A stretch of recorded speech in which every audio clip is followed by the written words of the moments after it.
found. I don't know what the hell. Welcome to the big show. Okay. Oh, it's ESPN. Okay, Something. it has pictures of dogs like jumping and doing like dog show tricks and stuff. That's fine.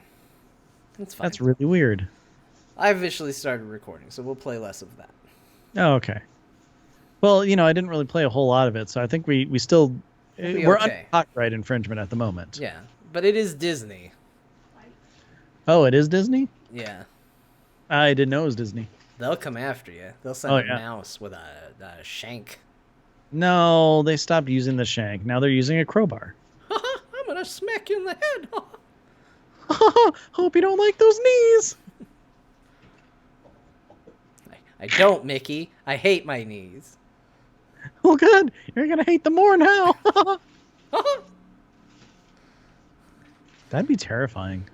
Yeah, it would. Hi, chat room. What are you all up to? What are we talking about? Babies? Why are we talking about babies? Apparently, someone said that Sylvanas is pregnant with Bane's baby. How dare you? Yeah, that's not how that works. Don't come in here and put your smut fan fiction all over our chat room. And Wicked Kid, we're not doing the whole show like Mickey. Only the first half.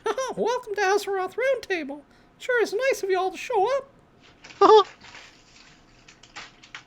That's Ben. That's all. He just goes, for the whole show. Yeah, I kind of don't want to do this anymore, huh? Anyway, World of Warcraft, am I right? Yeah. Remember that time? That was a BlizzCon prediction? You remember when we raided? Huh? I do. I have to haha after everything, huh? Or I lose the voice.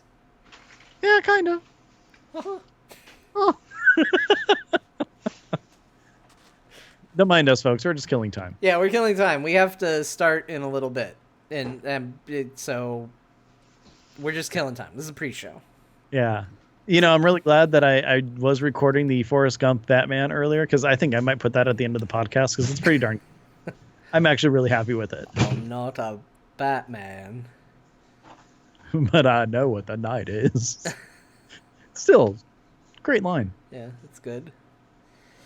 Oh no, look at, they're starting Tapardos. No. Don't bring Tapardos into this. Tapardos is... No one likes Tapartos. Except Tapartos.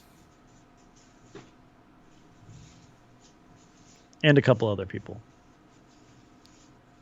Every time I hear Tapardos, it makes me think of Captain EO and that song Another Part of Me. That's But it doesn't work. Yeah. I want to sing it, but it doesn't work. No. But it's what it reminds me of. Old Blanchy. Let's just go back. Leroy Jenkins. Old Blanchy. Hey, gang. Remember all the WoW memes? What's Old Blanchy? I don't know that one. Old Do I? Blanchy was a cow or a horse? I think it was a cow or a horse. It's hard for us to remember because we're hordes. We're dirty, dirty hordes. No, I wouldn't say dirty. I shower every day. Oh, man. If Tapartos actually meant French toast in some way, like he just brought you French toast and he was all French toast, he'd be way better. It's true. What's your favorite breakfast, John? All of it. Like, I want whatever is the breakfast that gets me the breakfast stuff. So, like, if I go to the Black Bear Diner, I order the Grizz. Because Okay, we need to go there sometime because I've never been there. The Grizz is so good, Ben. It's everything. So it's like eggs, bacon, Sausage, pancakes, ham, the hash browns, eggs. Yep. So this would be like the I want everything, and it's the giant breakfast of champions. The declaration that you love breakfast. Oh, okay. That sounds great. Yeah. I love breakfast. Like, that's what you say when you go in. Oh, you just walk in and you go, I love I breakfast. love breakfast. I love it so much I want to marry breakfast. The Grizz. Look, when you're done, you're gonna mount up on the porcelain pony, but it will have been worth it. Well, that's a good sign. I love fish. I love fish. Lillian Voss for War Chief. Now, there's an interesting idea. That is an interesting idea. That feels like... Okay, so here... I don't think this is going to be in the show, so I know this is kind of show content we're talking about now when I bring this up. But Lillian Voss for War Chief feels like the same thing as Bolvar Fordragon as the Lich King. You're getting basically what you had before, but not as good a version of it. We're good, by the way. To officially start. Yes, to officially. Would you like to comment on my Lillian Voss statement? Kinda, considering her story just dropped off. I just, I like Lillian Voss. She has an interesting story at the beginning and all of that, but, Sylvanas has a really, long history. She's a complicated character. She has a lot more story, good or bad, and to throw that out for Lillian Voss just feels like, all right, well, great. We now have Diet Sylvanas as the undead faction leader. Sugar-free Sylvanas, if you will. It's the same. I feel the exact same way about Bolvar as the Lich King. Like, as cool as it is, and I've been playing a bit more of my Death Knight, to see all of a sudden Bolvar pop up as the Lich King and be like, now go out and do this, and he's all spooky, and he is supposed to be the Lich King.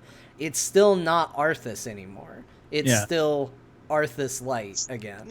It's essentially the Lich King is minus the part you care about. Yeah, it's just a body at this point. Yeah. It's like Bolvar no longer exists, whereas Arthas still felt like he existed. It's like getting talked to by really good cosplay. So like when I go to Disneyland and wait in line and see the characters. Yeah. Okay. Except they told you to go kill something. They told you that too? Hey, Chip and Dale, man. They're dark. Do it. Do it. Rescue Rangers my ass. They'll never know. Go do it. Oh man, now I really want to write a story about someone who goes to theme parks to get his orders.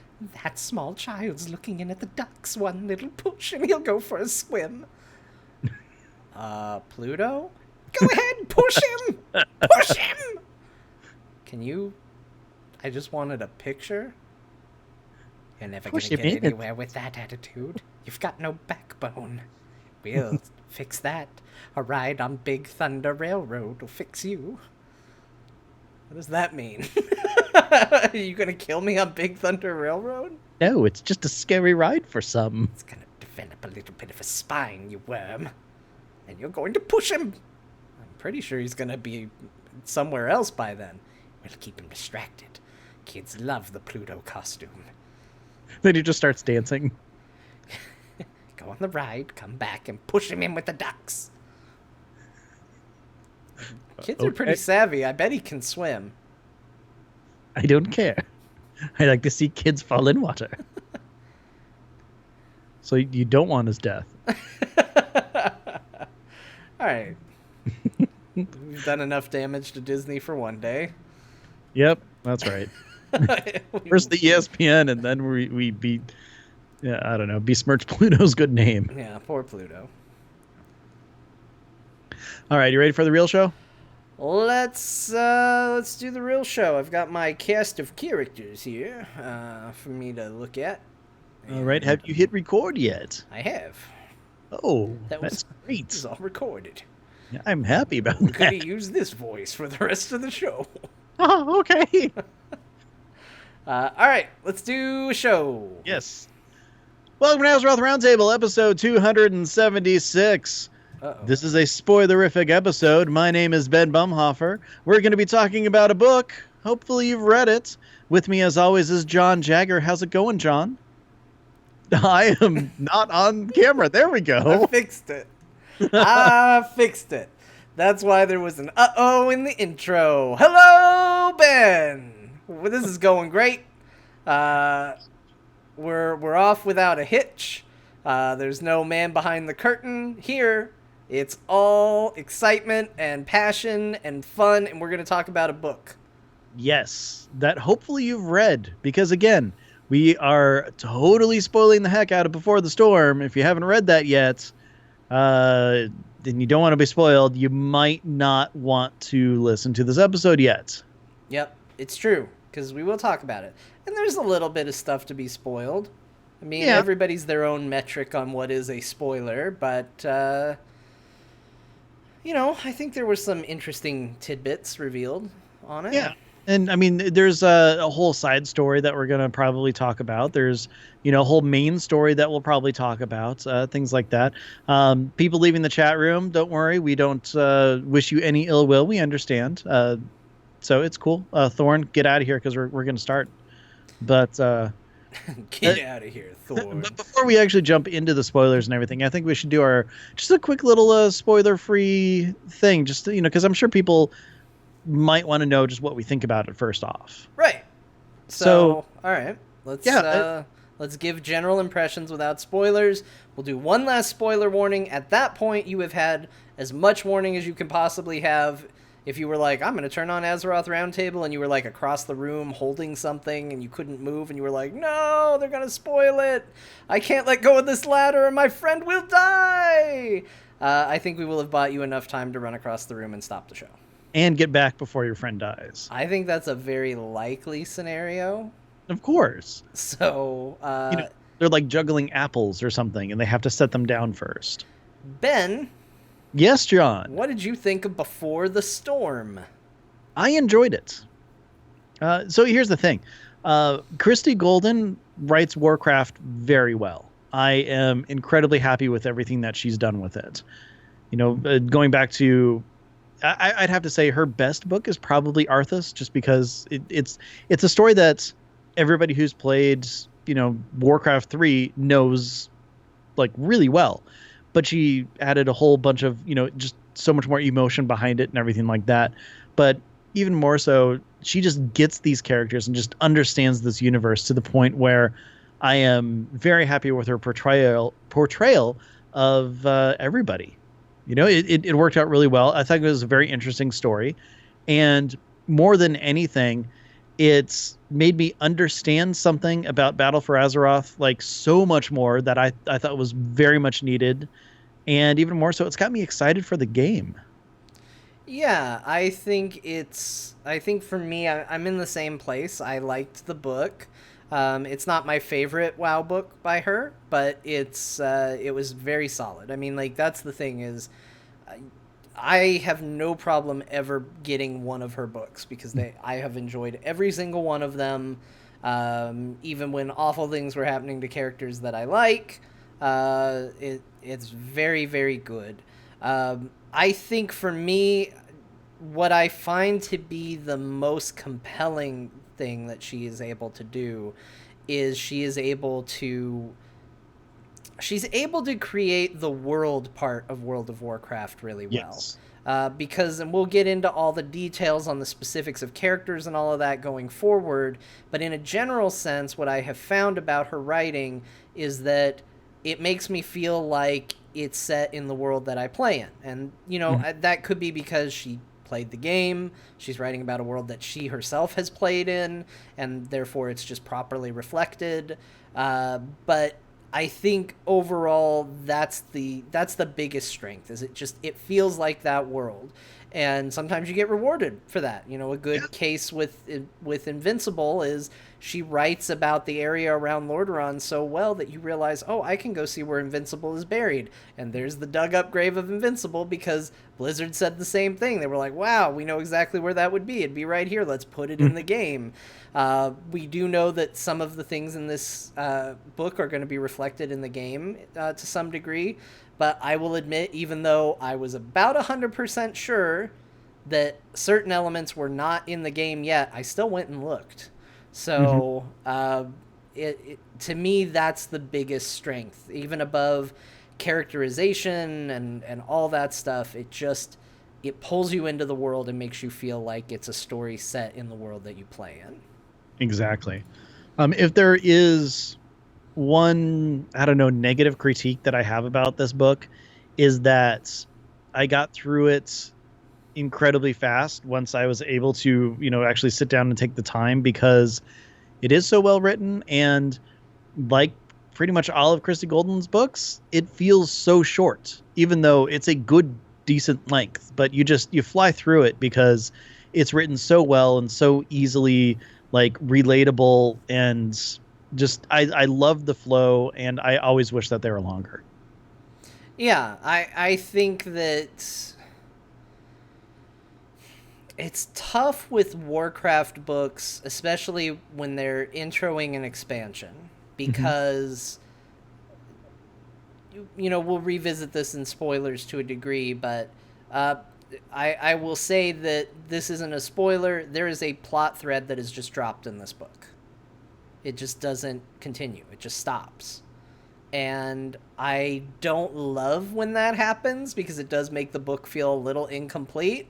It's like, wow, this book went by really fast. You couldn't tie any sort of bow around this at all. Like, we're just going to let it lay there, I guess.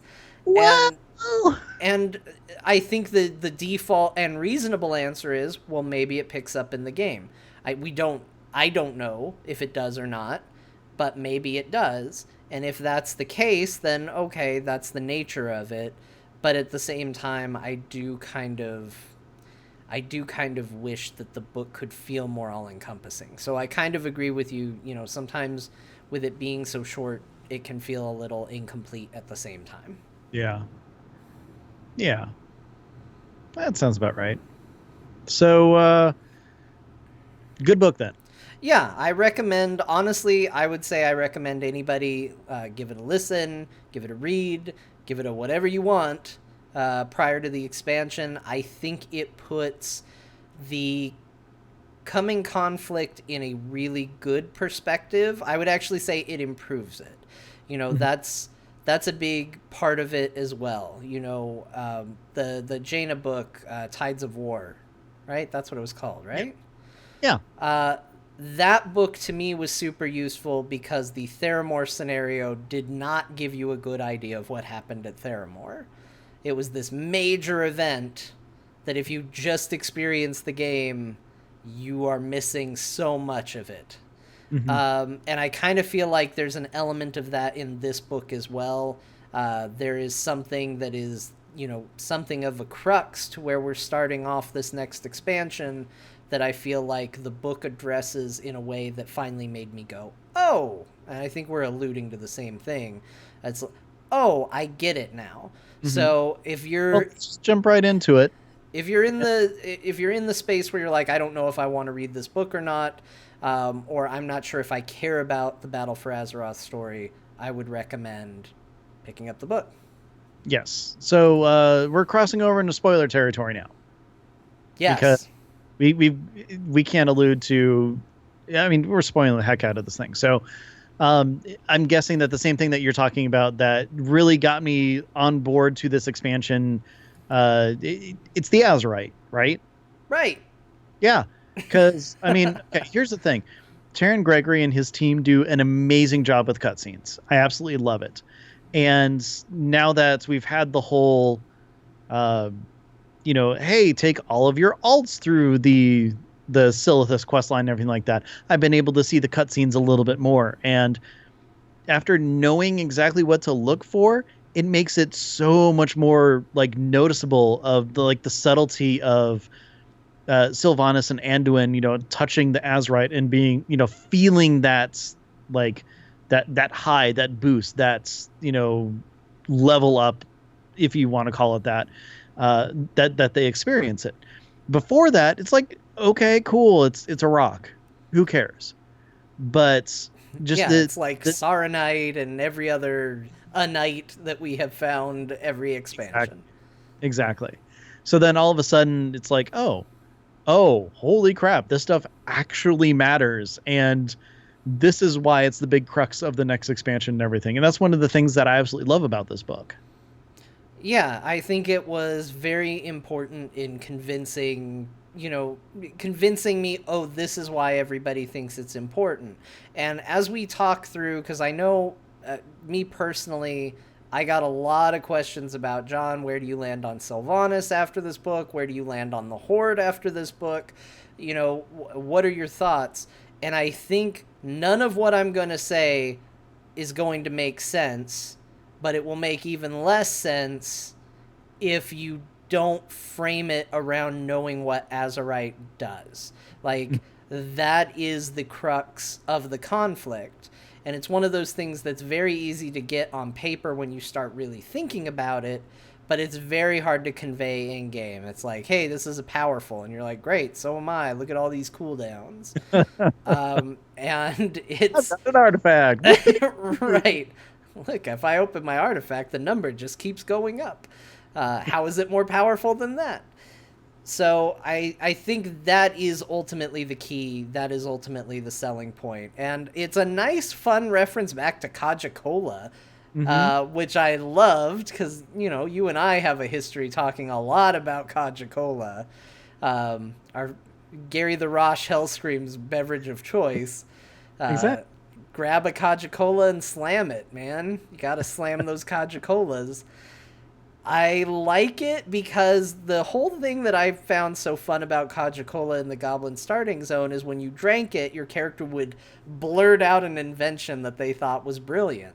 And it's this dumb little fun, for anybody who hasn't played a Goblin or never tried it, it's this dumb little thing. You just right-click it, and they're like, edible light bulbs. I don't think that's one of them, but, it's that sort of thing. They just throw out a weird idea. That's a pretty bright idea. Well, Azerite, as it is explained in the book, is presented as that, but good.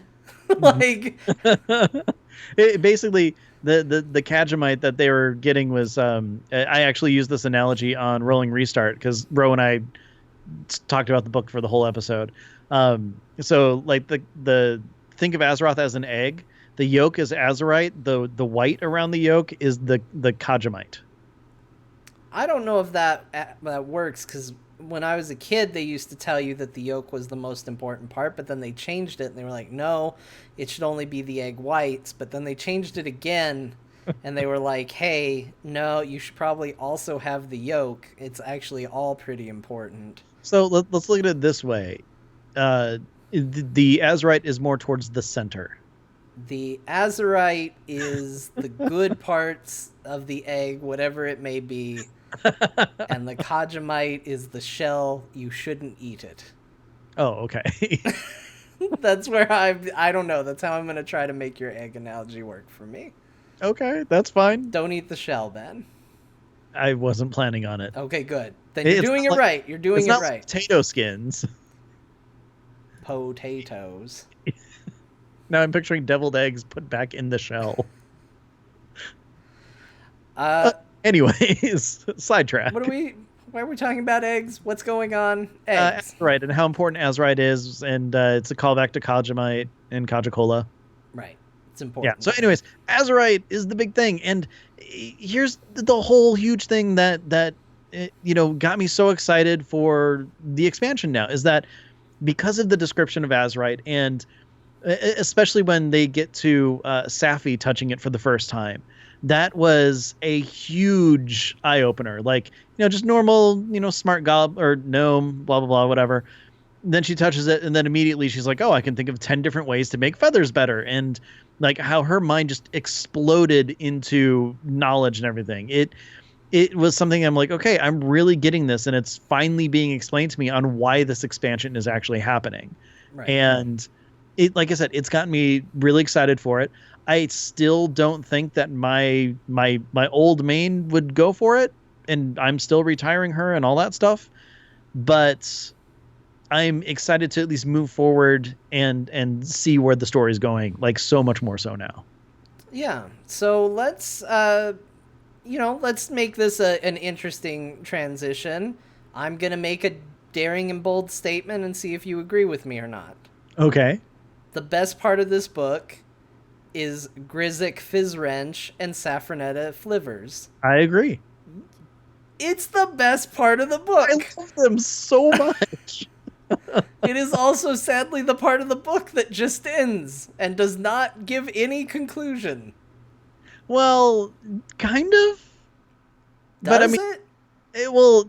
Yes and no. So here's the thing.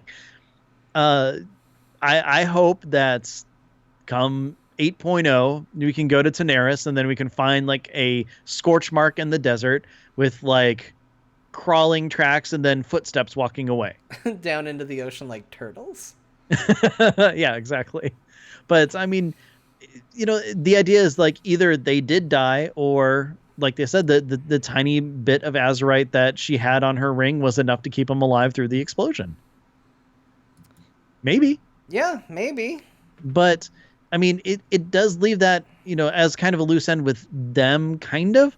But even more so, it brings all the stuff that they worked on to the Horde. So at least now we know in 8.0, once we start going down that path, how we are able to already have like weapons and stuff like that.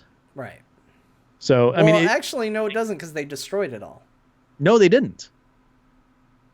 They didn't. The Gallywix's goons stopped the bomb from going off and they got all the materials and everything. Didn't she say that she ended up burning it yesterday, though? Oh, maybe. I thought, like, that was the ultimate reveal at the end. As they were about to die, she revealed that she actually got rid of everything the day before. Yeah, but there's just still some stuff. Whatever. Regardless. It's just bad. You're just retconning. No, there's still some stuff. Yeah, there's still some stuff. They got stuff. Anyways, regardless, though, there is, something that happened with her. Okay, yeah, chat room is agreeing. She did burn her notes. I feel stupid now, so awesome. But anyways, I still think that there's, there's something in there. There's something left that's going into Battle for Azeroth. And like you said, that's the part where it's kind of open-ended, but I'm okay with it because it's, in theory, continuing the story. And I really enjoyed that part of the book. Yeah, so I think for me, that was easily the strongest part. It was the story that I was the most into, which I certainly would not have expected. You've got Anduin Wrynn as one of your major POV characters. You've got Sylvanas Windrunner as one of your major POV characters. I thought for sure they would steal the show as the points of interest for it. And it was not. It was every time I got a Grizzak and Safi chapter, I was like, yeah, this is what I'm about. Well, and one big difference too is that I read the ebook, you listened to the audiobook. Yeah. And I mean, you got to tell everybody about that experience. So that experience is really good. It's read by the voice actor of Anduin Wrynn. And it turns out that he's a secret goblin because his goblin voices are on point.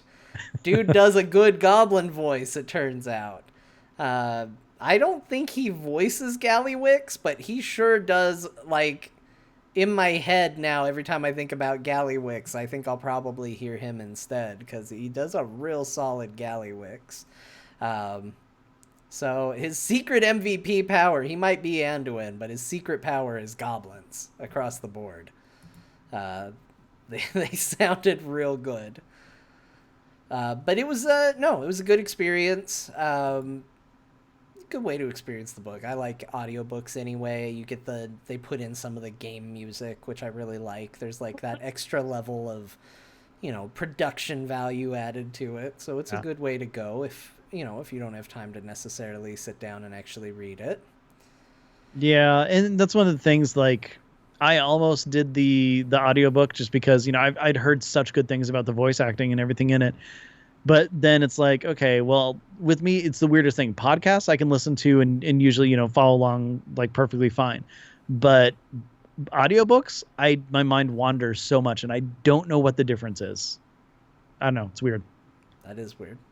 Yeah. I can't give you an out on that, Ben. I don't know. That's strange to me. That doesn't seem to work the way it should. Nah, it's okay. It's okay. So let me ask you. This is the tough part. We've acknowledged the strongest part of the book. What did you consider the weakest part of the book? Kind of the ending. Okay, go on. Let's talk about it.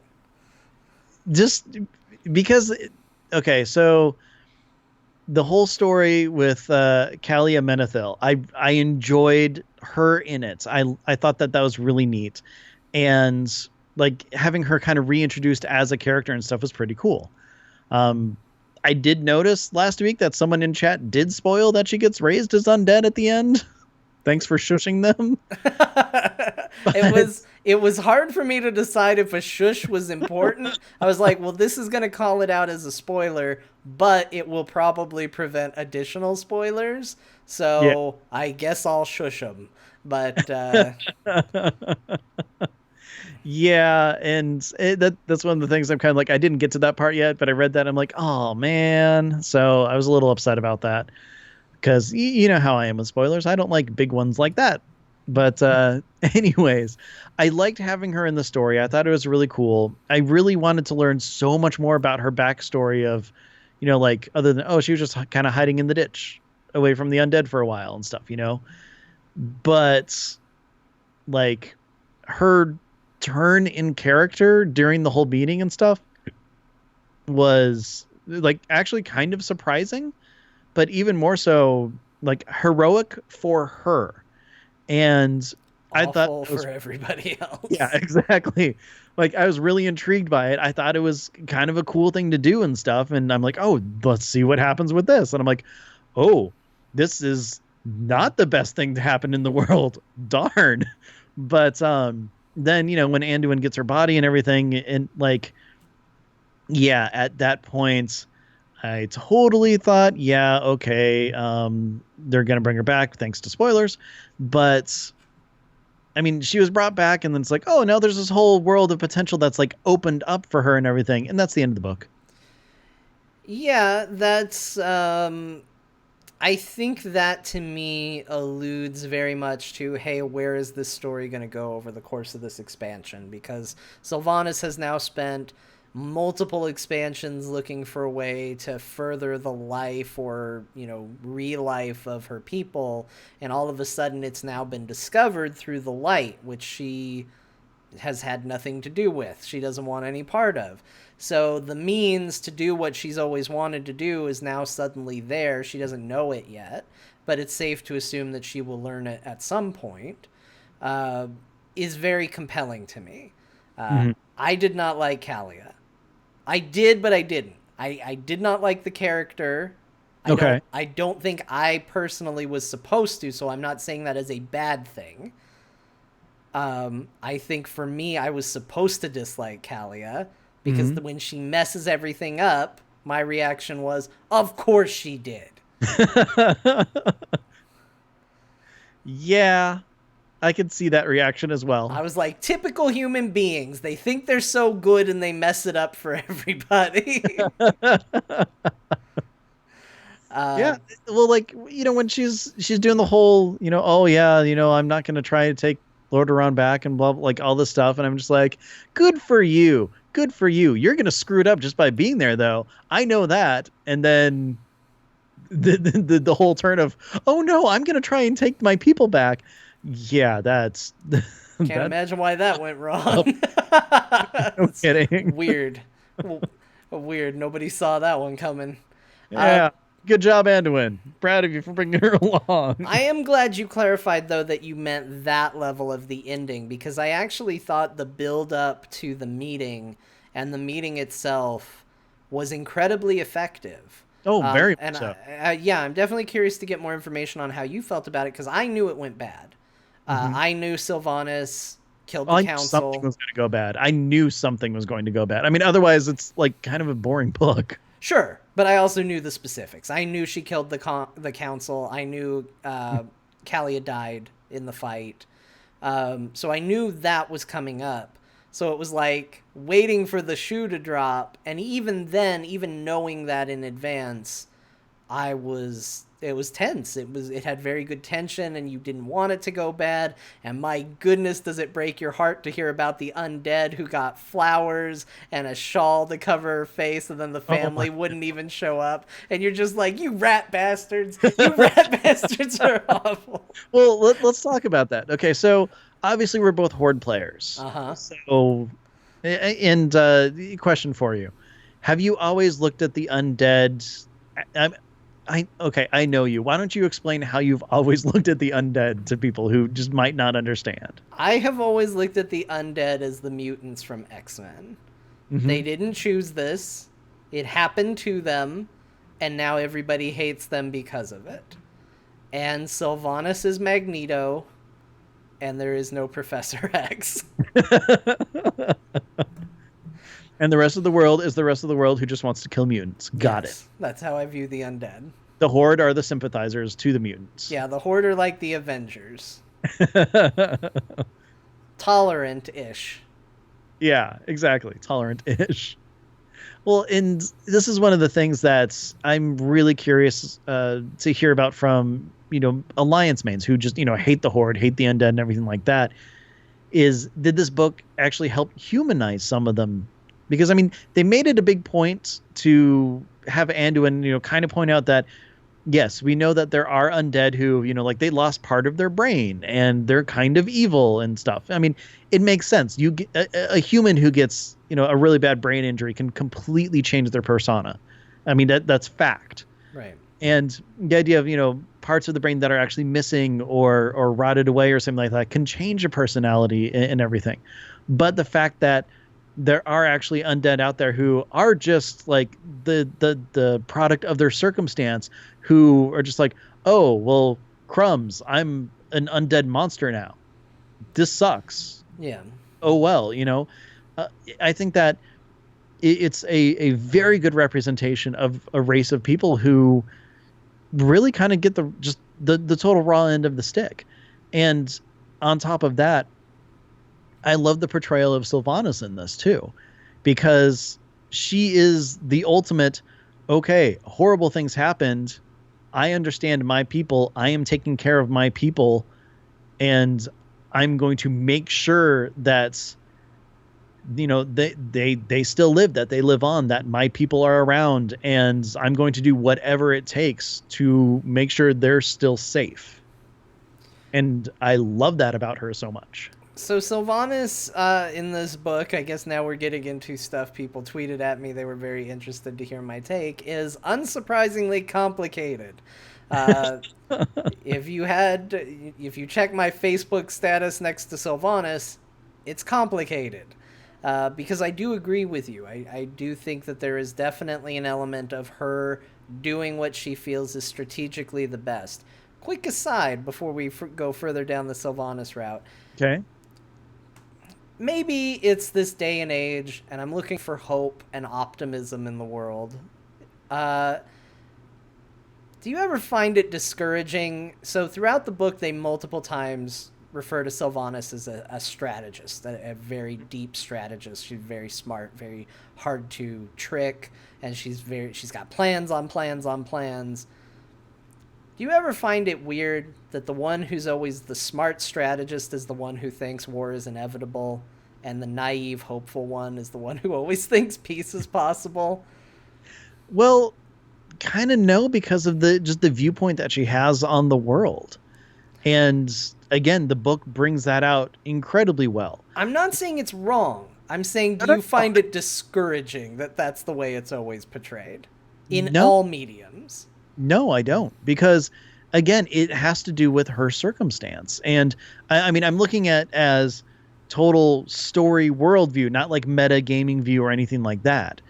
And I mean, she nailed it when she, was very, doubtful of the whole meeting taking place, knowing that there were going to be some humans who didn't want to see, their loved ones and everything like that. And how she wasn't exactly discouraging everybody to do it, but she's basically like, show me I'm wrong. And she was proven right for the most part.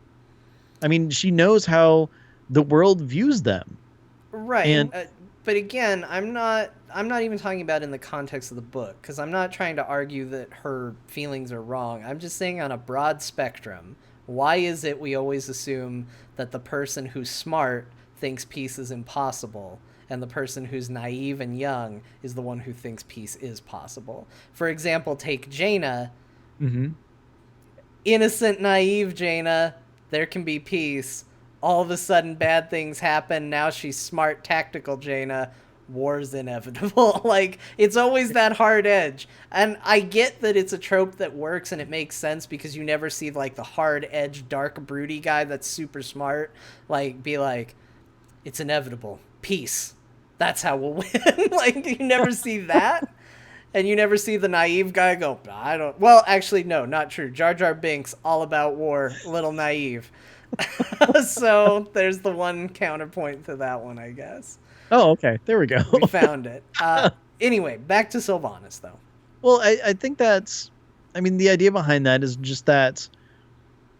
I don't know, the ones who are always hard and sharp and everything are always the pessimistic ones. And yeah, the naive ones are optimistic and always hope. And I mean, the happy ending is always, hey, it's peace and the hope worked and everything like that. So just like overall tropey story standpoint, yeah, it is that way. Yeah. It is kind of a bummer in that sense. But it is a little discouraging. But you know what? I'm always going to have that hope because that's just who I am. Because Star Wars told me to. No, I wouldn't say that. I'm saying I'm just freaking in the world of hope these days. So, Sylvanas. Mm-hmm. I actually have a hard time with Sylvanas' portrayal in this book. Okay. I have a hard time with it for a couple of reasons.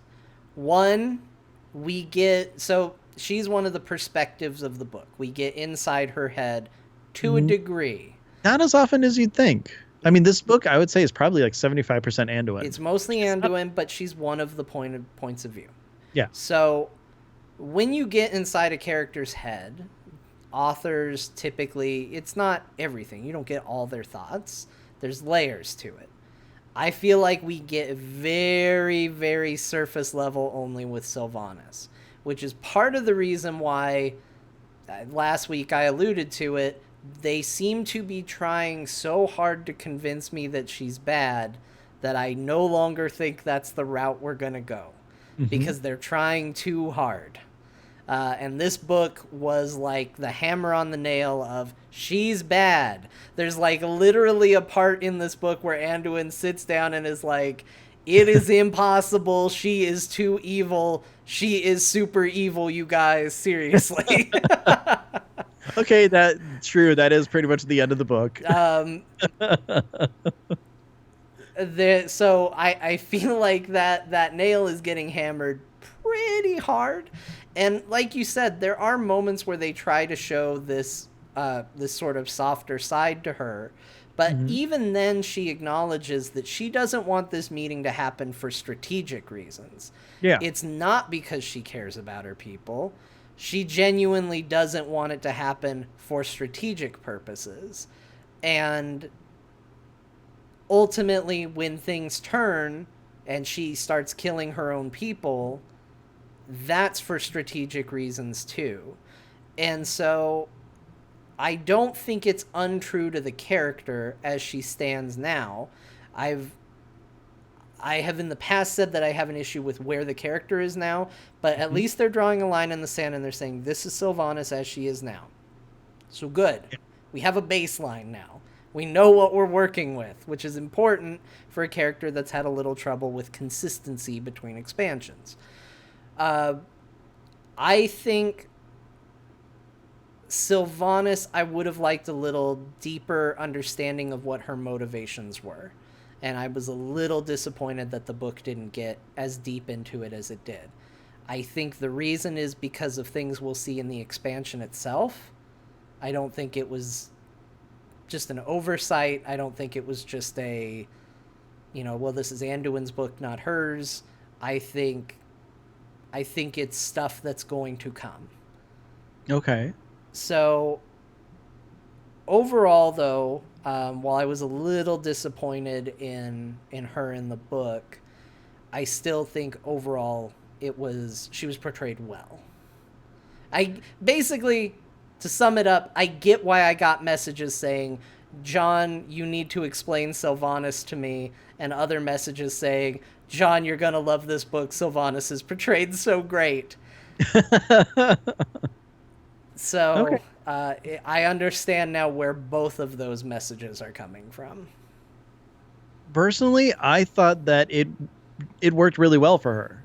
to me, I think that it actually showed and emphasized, like, I mean, you may see it more as strategy or whatnot, but I see it more of her actually really trying to be there and protect and take care of her people and kind of start having that extend to the Horde a little bit. And to me, a big part of it is, like I said, she knows what the outside world's going to think. She's gone out there and, tried to reunite with family, albeit it seems like every time that happens, she's trying to kill them and turn them undead. Also murder them. Yeah, but besides that, I mean, she didn't want it to happen in the first place. She saw the strategic values of it and went with the meeting, thanks, Nathanos helped with that, which, for a throwaway character, he was actually kind of cool in this book. No, I am not going to get on the Nathanos train. You will never. No. I hate Nathanos. I don't like him. Just understand that. I don't like him. Ben, tread carefully. Pointed something out to Sylvanas that made her think and find a strategic value in something. He didn't say, hey, you should do this because of this. And this isn't a Malfurion Tyrande situation. Nothing like that. This is he was kind of helpful in a minute little bit of it. Again, he's a throwaway character. I don't like him. He's horrible. He's got issues. Calls me champion with quotes over his head. The hell's up with that? Nice. I see those quotes, Nathanos. You didn't think your speech came out in a speech bubble, but I can see it. And I can see when you call me champion, you put it in quotes, you bastard. I'm not going to be your friend. So anyways, Sylvanas cared about her people. She tried to protect them, and that's what this entire thing was. The fact that the undead that were, scoffed by family and everything and were turned away, are totally on her side. They're part of the council who's on her side, who understands that pain of they see me as a monster. She's getting the understanding of her brotherhood of mutants, I guess. I don't know. We're going to stick with that. And the fact that when they started to defect, it is strategic to take out anything that would be information to the enemy, which would be the defectors. Yeah, defector is a asset you can't afford to have. In addition, that comes back to the Undercity as a story that, hey, there's hope for reuniting with the humans, which she definitely does not want. So, to me, it was definitely strategy. And I did see in chat, somebody said, I think it was more out of spite than strategy. Draven said that. I think it's both. I think it can be both. I don't think she acts out of pure spite, but I think that spite exists. And when she sees it as a strategic move as well, that's what prompts her to act on it. Yeah. I mean, she's a character that doesn't have emotions anymore, except for just a few negative ones. Not even like the whole gamut of negative emotions, just like a few. Mostly anger and hate. Yeah. And suffering. But anyway. Yeah, that's true. But I mean, yeah, she doesn't have a whole lot left because it was forcibly taken from her. And she knows that she's a monster. She knows that her people are monsters. When she tried to join the Alliance, they turned her away because they were monsters, because they were the Scourge. I think that Genn was written extremely well in this book and really helped show, why she thinks the way that she thinks when it comes to, the living. He immediately was all, no, this is an abomination when he met Bishop Father whatever. Fowl? I don't know how to say it. I read Fowl. It. So Fowl.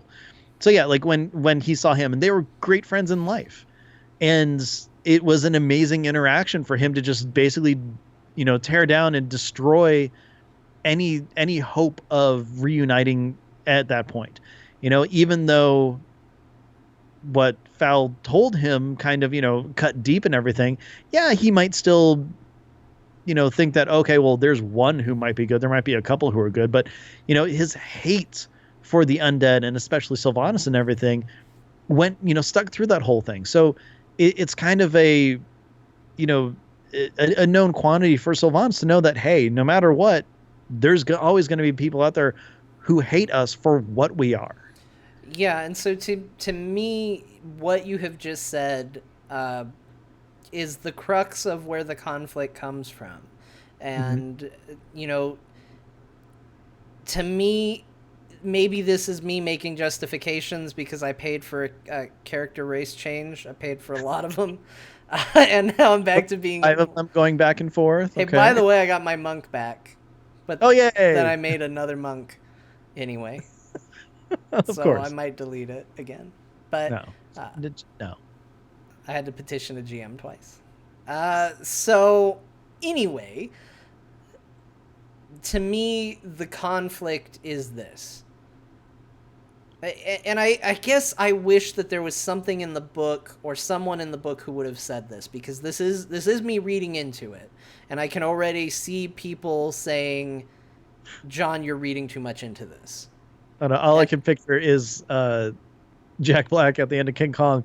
It looks like Beauty did kill the beast. I don't know why. That just popped in my head. It seemed very fitting for some reason. Okay. So I think that you introduce Azerite, this potential for a super weapon. And the story we get is that the Horde finds it first, and they start just gobbling it all up. Literally. With Goblin? And throughout the book, you have the Alliance saying, we can't trust the Horde with this. We need to get it. We're the ones who will be responsible with it. We need to be the ones to have it. But I think if that story was played the other way around, and the Alliance found it first, the reaction would be, we can't let the Horde have this. We need to gather it all. We're the ones who will be responsible with it. And to me, that is the hubris of both factions. The Horde wants the might. They kind of court the war to some degree. To me, a little too much. I don't like it when it's just like the Horde seems to always want to just go to war because, but they're very aggressive in that regard, and the Alliance doesn't trust them. On the other side, the hubris of the Alliance is thinking they're the only ones who care about the world and will do the quote-unquote do the right thing. Like, it's okay for us to have all the Azerite. We're the responsible humans. We'll make the good decisions with it, not like the Horde. And that's also a level of hubris, because that's also a path that leads to, well, what happens when Greymane says, well, hey, we should have Lordaeron back, or, hey, I want to go retake Gilneas. We have the advantage. We have all that Azerite. Let's go do it. It seems like a really good idea until all of a sudden pressure gets put on that higher-minded platform and something breaks, because eventually there will be a weak point. And so to me, I didn't want to see the Alliance and the Horde go right back at each other and go back at each other's throats. But the introduction of this Azerite element, which again, the book is what sold me on it when it was just people telling me I didn't get it. This sudden introduction of that ends the stalemate. Because in the book, Sylvanas knows that there's a stalemate. The only advantage they have is that the orcs get ready for war quicker than the humans. They recover quicker, basically. She was like, I checked out your sick racials, bros, and we're good to go faster than they are. And for some reason, the trolls heal faster? That's cool. Yeah, exactly. Good at throwing axes, I guess? That's weird. But she basically, that was what she felt was the only advantage. And yes, she wanted to attack before then. But even outside of that, this Azerite breaks that stalemate. It says whoever controls this controls the world. Even if that's not them grabbing it and saying, I'm immediately going to war with it, that stalemate, until true peace exists, that stalemate has to exist in its place. And this off-balances it. And to me, that does make war the natural step for where this goes. Not outright war, oh, we got it, we're immediately fighting. But it makes me understand why there are little skirmishes and events that lead into full-blown war between the factions. So, I've talked about my theory that Gen burns down Teldrassil. I keep thinking you're right about that, by the way. This book made me think I was extra right with how much he hates the Horde and how much he hates Sylvanas. I think that he does it, even if it's just a if we can't have it, no one can kind of thing. Regardless, I think he does it and throws it all on Sylvanas, and it's pushing Anduin to war. I I don't know the full circumstances of it, but I'm going to say the more I think about that scenario and what we don't know about how it ends, we know Sylvanas' goals going in. She wants to occupy the city. Um, she wants to. I can't remember what it is in Civilization where you take over the town instead of raise it. She doesn't want to raise it. She wants to do the other thing. She wants to occupy. It's not occupy. It's something. Anyway, Chad will probably think of it because they're smarter than me. Okay. So she wants to occupy it. We know it ends with it being destroyed. I think the element that destroys it, I think annex. That's it. Thank you, Mew. I think it makes sense that Gen he's there. That's where he lives in a tree. Actually, no, he's in Stormwind now. Yeah. Yeah, because he's Anduin's advisor. Yeah. Yeah. Whatever. He'll probably be there. He'll show up. Oh, the Horde are attacking? Okay, he'll be there. Yeah. Yeah, that's how that works. He'll use his Hearthstone. He'll fire a fireball from Stormwind to Darnassus. No, he'll throw an alchemy potion. That's what he does in Heroes, right? Yeah. Oh, that's true. He's got a good hucking arm. Yeah, there we go. That works. Okay, anyways. So, yeah, I think you're right. I think you're onto something. I think if not Gen, I think the Alliance does it. Mm-hmm. We'll see. I don't know. We've got, 2 weeks, if that, at this point. It's not far from now. Really close. it's getting very close to time. I'm trying to avoid talking about it because it's going to be next week's topic. But I have been playing a metric S-ton of WoW. I've been in WoW more. It's like the game launched for me. So, yeah, I've noticed you in there a lot. I'd look at my friends list because I'm still trying to finish my order hall stuff. And I'm just like, okay, John's on again. Yeah. I'm not even going to ask him what he's doing because he's doing stuff. On multiple characters. Yeah. All over the place. Business. We'll talk about that next week. We'll get into it. Okay, I will say, though, the one tease. I have another color of the rapiers now. I know. Woo! I'm excited for you. Before we get back in the book really quick, the Druid Order Hall campaign is crap. Sorry, Druids. Poor Druids. It's all busy work and dungeons. Like, that's seriously what it is. But anyways, back to the book. So, John, there were a couple spots in this book where I literally teared up and cried. Oh, well, do tell. I talked about this on Rolling Restart, but one of my absolute favorite parts of the book was just Will's passing. I thought that it was written so well, and it really, gave Anduin the, oh yeah, he's king, but he's still Anduin. He's not following in his father's footsteps and everything. He's still the optimistic, fool, as you said, kind of. But just like that whole scene of the love that Will has given to the Rin family for, multiple generations, and just how much he loves that family and loves Anduin and everything. And for it to be, I mean, the whole spark of the summit, the meeting and everything, I'm great. It started the story, but just seeing those two interact when Will was fine, and then when he got sick, and then his passing and stuff, I just I teared up. It was written so well and great, and I absolutely loved it. It's one of the high points. It's like this really sad thing that is a high point in a book, if that makes sense. Yeah, it was very effective. Although I kept thinking of Alfred. Yeah, exactly. And then I thought of Batgirl and how much Batman and Robin sucked. um, That'd been pretty bad. yeah, I thought his passing was very touching. The idea, I like that it touched on resurrecting people a little bit, which is always like a weird discussion point when you're in WoW fiction because we die in res all the time, and these people can cast resurrection spells, and so it always makes you wonder. Like, I know why Varian didn't come back. You can't cast on a cloud, but uh, Vol'jin died, and everyone was like, "Ah, that sucks." And I just pictured a priest back there, like, "Should I tell them?" And the druid standing next to him was like, well, I don't know. Last time they weren't happy about it. And then a shaman's next to him, and then a monk, and heck, a death knight. Like, is death in WoW people just clicking release spirit instead of accept the res?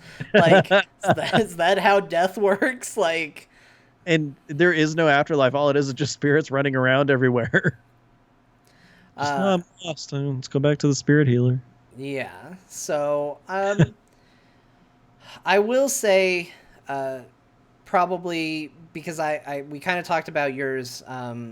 I'll just touch on the one thing I didn't really like about this book. It was a little too wrestling for me. And and what I mean by that is it was a little too the good guys are good and the bad guys are bad. And I know there were shades of gray characters, but what I mean is, like, Sylvanas comes out and she's like, "I'm so happy to be in Phoenix, Arizona," and everyone goes, "Yeah," because that's where they are. And then she goes, "The biggest butthole of a city that ever existed," and then people go, "Boo." It's like she can't help but be bad every time she's talking and doing something. And then it's the exact opposite with Anduin. Like, no matter what he's doing, he just cannot help but be hands on hips. Like, maybe he's naive, maybe he gets tricked, maybe he's like, "What? The ref's unconscious? How did this happen?" But he's still going to be a good guy through and through. Like, he's shocked that someone gave him a low blow because that's dirty fighting. But it still just felt like those two characters felt a little too wrestling to me. And I think that's probably why I was way more into the Gnome and Goblin story. And I feel like the secondary characters were probably a bit more interesting because you got into a few more shades of gray with them. You got a little more depth. It just felt like there were a few too many instances of "I'm good no matter what" and "I'm evil no matter what." And I didn't love that. I I don't know. Maybe I just looked at it with different eyes. I didn't think that Sylvanas was portrayed as that evil. Like, I don't know. I understood it as, she's protecting her people in the way that works for her. Yeah, is it like the most happy, optimistic way of doing it? Not so much. But I don't think it came across as true, like, oh my God, she's evil, she's the worst thing ever, except unless it came from like Gen. I mean, I think that she's evil in the sense that bad guys don't think they're the bad guys. Yeah, that's a good way to put it. Like, They're the hero of their own story. I can understand why she thinks she's the hero of her own story. She's not a hero, though.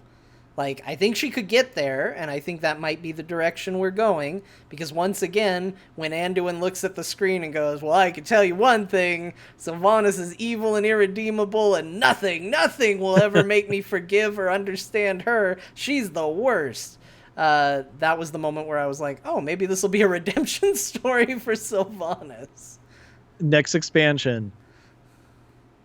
Let's see, patch 8.2. Sylvanas says, "I am not my scars." Yeah, exactly. So I don't know. That was maybe my one gripe, but like I said, overall I liked the book, and I was very pleasantly surprised at how compelling I found a book that's essentially about people planning a party. With dire circumstances. Yeah. This is the worst pin the tail on the donkey I've ever seen. The shorthand for this book is two unlikely groups of people decide to plan a party with disastrous results. Like that's the shorthand, but it was No, very compelling. This is the boys and girls summer camps having a dance, Yeah. and then some people die. None of the people are dancing. I don't know. Have them go Shoot put some a bear arrows on the table.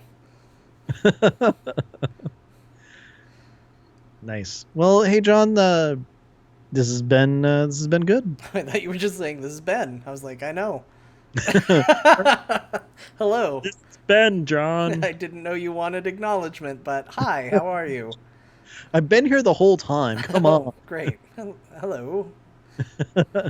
Well, anything else you want to say about the book before we close it off? I mean, that pretty much seemed like your final hurrah. No, it did its job. It left me more excited for the expansion than I was going in, which I think is what it's there to do. I think it was very well written, minor quibbles aside, and I look forward to where the story's ultimately going to go. I think there's some surprises in store for us. Yeah. Overall, I'm a little sad that we complained as much as we did about the feeling of the horde and stuff. I'm still a little wary about that, but at the same time, I'm very optimistic about the coming expansion, and I'm really looking forward to it. And thank you, Christy Golden, for crafting a great story and giving it to us and helping us understand why Azerite is actually important. It's a big thing. Yeah. Turns out that's the linchpin. Oh, that means it's important. Mm-hmm. Mm-hmm. Mm-hmm. So, John, where can people find you? Hey, if you want to hear more from me, you can go ahead and follow me on Twitter at John_Jagger. You can also catch me on Core, which is the Heroes of the Storm podcast that I do, that is part of the Frog Pants Network. And in addition to that, if you want to hear me play some Dungeons and Dragons, what? Yeah, that's right, Ben. D&D? D&D. Ooh. It's very hard for me to not say D&D because that's where I go to see my online character sheets. At D&D Beyond. So, but you can catch more of that at therewillbedungeons.com. I remember. I kept wanting to say heroesforyou.com, and I'm like, that's not the website. You know better than this. I also had the pleasure of talking to Anna on the General Chat podcast this past week. So I would encourage everybody to check that out. I had a whole crazy busy week, basically immediately following that interview that we did. So I don't have all the details yet, but I will, like I said, plug it on my Twitter account as soon as I can. In the meantime, if you do want to find that, you can search for General Chat Podcast. And I was on there. It was a very good time, very good interview, and had a lot of fun. Very cool. Ben. Yes, John. Your turn. Where can people find you? Best place to find me is on Twitter. I'm at Ben the Mage. Oh. There you can find all about all my other projects and everything. Like this last episode of Rolling Restart, like I mentioned before, I was on it with Ro, and we talked about Before the Storm. So if you want to hear more of my thoughts on it, because you and I, we have different conversations than Ro and I do, so of course it's going to be different. But check that out. It's Rolling Restart. I do another show called Azeroth Roundtable. No, that's this one. I do okay, it's harder than it looks, isn't it, Ben? Yes, it is. I'm not saying bad. Anyways, no, I do another show with Eludra called Battle Pets, where we talk about battle pets in the World of Warcraft. And John, I hear that you like the D&D. I do like the D&D. Well, would it surprise you to know that I have a Dungeons and Dragons show as well? No, because A, I know, and B, because so does everybody. Yeah, you can find my Dungeons and Dragons show on Secrets of Talonguard. Check it out. I enjoy it. I hope you do too. But this show, Azeroth Roundtable, you can find us on Twitter. We are at AzerothRT. If you have any questions, comments, want to tell us about how wrong or right we are, you can always send those emails to AzerothRoundtable@gmail.com. And of course, on AzerothRoundtable.com, You can find a link to our Discord. You can find every episode that we have ever done, including this one, as soon as I post it. And everything's there. If you want to contact us, find our Twitters, all that fun stuff, it's all linked right on the website, AzerothRoundtable.com. That's right. And before we go, I know this is normally where I say, hey, let's talk about the patrons and all that. I want to take a quick moment to just give a message to our patrons because I screwed up. Screwed up. I did. Remember when I alluded to a crazy week where I lost track of all sense of time and place? Turns out that also affected patrons. And my bad, I did not post, I think, 3 episodes last month, which meant that you all didn't have to pay very much money to us for the month.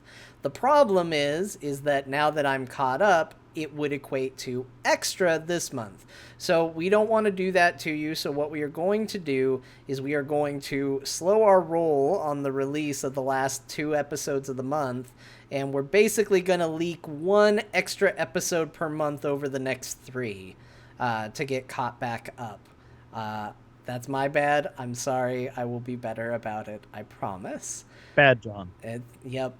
Bad. It was rough. I was as surprised as you that it was July, and in my rush to pay all the bills that I had to pay on July 1st, this was one of the things I forgot to do. Bad. Yeah. So, anyway, we do want to thank those patrons, even when we mess up by them, and give a special thank you to our Murloc Club, Stephen M., Frasley S., Kryn, Haster, Mimi H., Aaron, and Simon. Thank you so much for being part of the Murloc Club. Before the storm. And if you want to join the crew of moderately disappointed in me people, you can go to patreon.com/AzerothRT. That's where you can help support the show if we charge you. Which we will going forward, by the way. But seriously, thank you to all of our patrons for continuing support. And thank you to all the listeners who continue to listen and support us in other ways. Give us some reviews on iTunes, especially 5 stars if you like us a bunch. And, of course, tell all your friends. With Battle for Azeroth coming up, it's perfect time to share your excitement with everybody else out there. So tell them about your favorite WoW podcast. And if that's us, cool. If not, tell them about some other show that's really neat. But other than that, John, it's been a pleasure talking to you about a wonderful book that I think everybody who plays WoW should read, and even those who don't. And with that, bye, everybody. Be good to each other. I don't know. It felt weird. I felt like I had an opening and then closed it right on you. No, that's fine. We're done. We did it. We did it. We showed them all. Yeah. I'll show you, we said. And that's where I'm ending it. Because it's a really weird spot to end it. So I'm like, oh, cool. Awkward. Let's end it there.